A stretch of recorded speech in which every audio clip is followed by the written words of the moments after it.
Okay, so may problema tayo. To Isuzu Philippines, sana ma-address nyo to. Mag 2 years na yung sasakyan and nag-check ako ng langis kanina. Ngayon ko lang na video kasi to make sure. Nag-check ako ng langis. Ito wala nang cut to. Ayusin ko lang.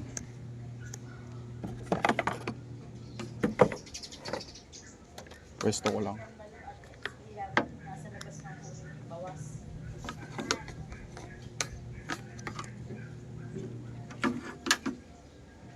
Yan.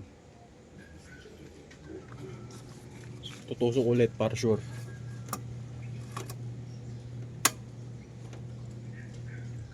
Tapos amat ko.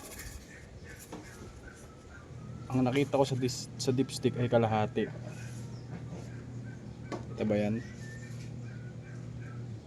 Half.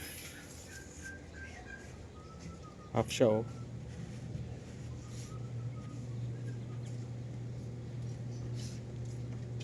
Half. So kinabahan agad ako o nagtaka agad ako bakit half.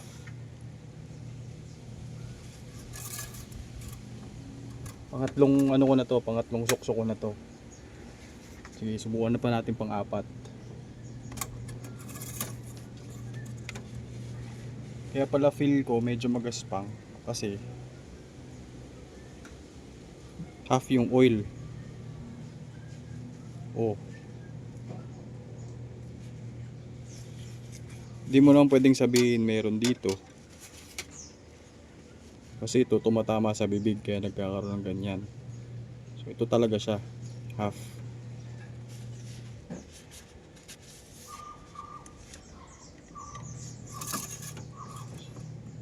So sinilip ko sa ilalim, wala naman tagas. Pansin ko ito. May langis. Oh. Ito ba yung langis? Ayun yung langis oh. Diba?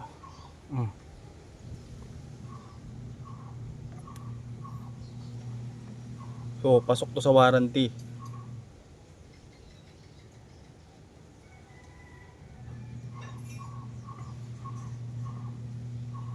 So dyan lang yun. Wala pa namang itim na usok or puting usok. Pero ba't ganyan? Hindi dapat ganyan yun.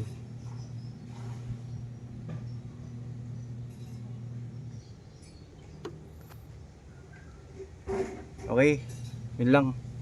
Sana ma-address.